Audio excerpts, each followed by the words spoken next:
मालकिन के हत्यारे पिटबुल कुत्ते पर 24 घंटे से ज्यादा वक्त पिटबुल कुत्ते को लखनऊ नगर निगम की हिरासत में हो चुका है, लेकिन अब तक इस कुत्ते ने न तो किसी कर्मचारी पर हमला किया, न ही किसी कर्मचारी पर गुस्सा दिखाया। उसकी मॉनिटरिंग हो रही है, उसको निगरानी में रखा गया है। अपनी ही मालकिन को मार डालने वाले इस कुत्ते को लखनऊ नगर निगम के डॉक्टरों की एक टीम की निगरानी में रखा गया है। 14 दिन तक डॉक्टर इस कुत्ते के बर्ताव पर नजर रखेंगे। पता चला है कि जब से पिटबुल कुत्ते को नगर निगम की टीम लाई है, तब से उसने कोई भी शाकाहारी खाना तो नहीं खाया। जितनी बार भी उसे कुत्तों को खिलाया जाने वाला दूसरा कोई भी खाना खिलाया गया, उसने खाने से इनकार कर दिया। इसलिए नगर निगम के अधिकारियों ने उसके लिए मांसाहारी खाने का इंतजाम किया। अमित सिंह हमारे साथ जुड़ रहे हैं। अमित, क्या पता चल रहा है? और किशोर, खूनी पिटबुल को नैतिक हिरासत में 24 घंटे से ज्यादा का वक्त हो गया है। इस बीच नगर निगम के पशुपालन अधिकारियों के द्वारा पिटबुल को 4 बार खाना दिया गया। हैरानी की बात यह रही कि जब पिटबुल को डॉग मिल दिया गया तब वो खाने से मना कर दिया, कुछ नहीं खाया। लेकिन जब उसे चिकन का लेग पीस दिया गया तब उसने बड़े ही चाव से चिकन का लेग पीस खाया। ऐसे में पशुपालन अधिकारी ये मान रहे हैं कि उसे चिकन खाने की आदत हो गई थी। अगर बिहेवियर की बात करें पिटबुल की, तो फिलहाल 24 घंटे से ज्यादा का वक्त हो गया है कारागार में। 10 बाई 15 के कारागार में रखा गया है और जब भी उसे कोई अधिकारी या कर्मचारी उसे खाना देने के लिए जाता है तो वो भौंकता नहीं है, शांति से बैठा रहता है एक कोने में। कोई हिंसक प्रवृत्ति अभी तक उसमें नहीं देखी गई है।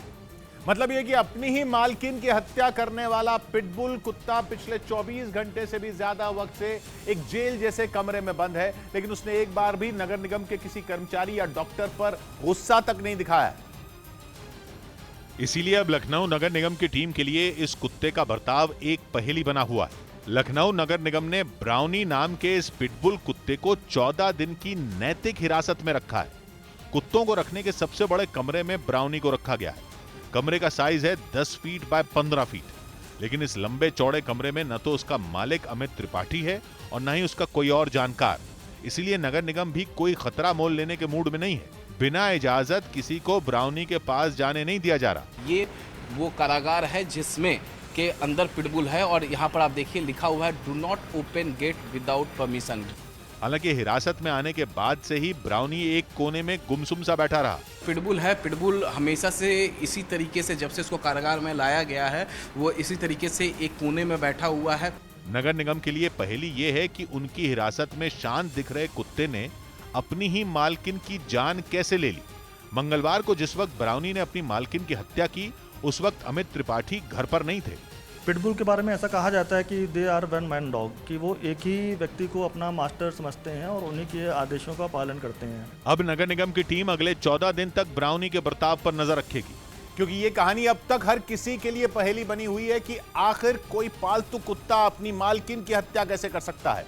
ऊपर से लखनऊ के कैसरबाग इलाके के लोगों के लिए बीते मंगलवार का दिन बेहद खौफनाक रहा, जब उन्होंने 82 साल की हंसमुख महिला को अपने बीच से खो दिया। बताया जा रहा है कि जिस वक्त ब्राउनी ने रिटायर्ड टीचर सुशीला त्रिपाठी पर हमला किया, उस वक्त अमित त्रिपाठी घर पर नहीं थे। अमित उस वक्त जिम में वर्कआउट के लिए गए हुए थे। जिस टाइम ये घटना हुई उस टाइम अमित त्रिपाठी, जो पिटबुल से ज़्यादा लगाव रखते थे, उस टाइम घर पे नहीं थे। उस टाइम जिम ट्रेनिंग पे गए हुए थे। पड़ोसियों का दावा है कि अमित के घर से अचानक उसकी मां सुशीला की चीखों की आवाजें आने लगी। घर में मौजूद ब्राउनी को किस बात पर गुस्सा आया कोई नहीं जानता, लेकिन उस दिन वो अपनी ही मालकिन पर टूट पड़ा। उसने उनके पेट को नोचना शुरू किया।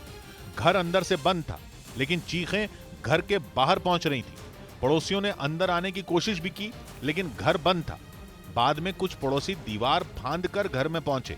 उन्होंने कुछ ईंटें भी ब्राउनी पर मारी, लेकिन कुत्ते पर ऐसा खून सवार था कि वो अपनी मालकिन को नोचता रहा। इसीलिए जो लोग उस खौफनाक घटना के गवाह बने, वो इसे कभी भूल नहीं सकते। हालांकि जानलेवा हमले करने का पिटबुल का ये कोई पहला मामला नहीं है। अमेरिका में तो अब लोग पिटबुल नस्ल के कुत्ते रखने से ही तौबा करने लगे हैं, इसलिए इससे जुड़े आंकड़े हैरान करने वाले हैं। अमेरिका की एक संस्था ने आंकड़ा दिया कि जितने पिटबुल कुत्ते अमेरिका में हैं, उनमें 50%, मतलब आधे कुत्ते या तो बिक्री के लिए या फिर गोद लेने के लिए उपलब्ध हैं। मतलब इन कुत्तों के मालिक इन्हें छोड़ने के लिए बेताब हैं। इसकी वजह भी समझना मुश्किल नहीं है। 2009 से 2018 के बीच अमेरिका और कनाडा में 3569 लोगों की जान पिटबुल कुत्तों के हमलों में चली गई। 2 देशों में 3500 लोग केवल पिटबुल कुत्तों के हमलों में मारे गए। इनमें कितनी घटनाएं सिर्फ अमेरिका की हैं ये तो साफ नहीं है, लेकिन अमेरिका से जुड़ा हैरान करने वाला आंकड़ा यह है कि कुत्तों के हमलों में मरने वाले लोगों में 80% ऐसे रहे जिन पर पिटबुल कुत्तों ने हमला किया। अब इससे जुड़ा एक और आंकड़ा है जो चौंकाने वाला है। अमेरिका में पिटबुल कुत्तों की कुल गिनती करीब 45 लाख है, लेकिन देश में मौजूद कुल पालतू कुत्तों में यह गिनती 6% से भी कम है।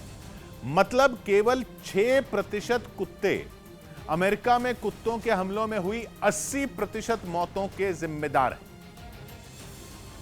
और ऐसा इसलिए है क्योंकि पिटबुल कुत्तों का अगर मूड बिगड़ गया तो ये काबू में नहीं आते।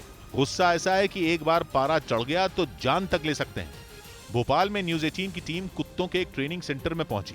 ऐसा ट्रेनिंग सेंटर जिसे मध्य प्रदेश पुलिस चलाती है। वहां तैनात कुत्तों की ट्रेनिंग के एक्सपर्ट पिटबुल कुत्तों को घरों में रखने की सलाह नहीं देते। डॉग फाइटिंग होती है कोई कंट्रीज में, वहाँ पे इसका उपयोग ज़्यादा होता है और इस डॉग को बड़ा सोच समझ के पालना चाहिए।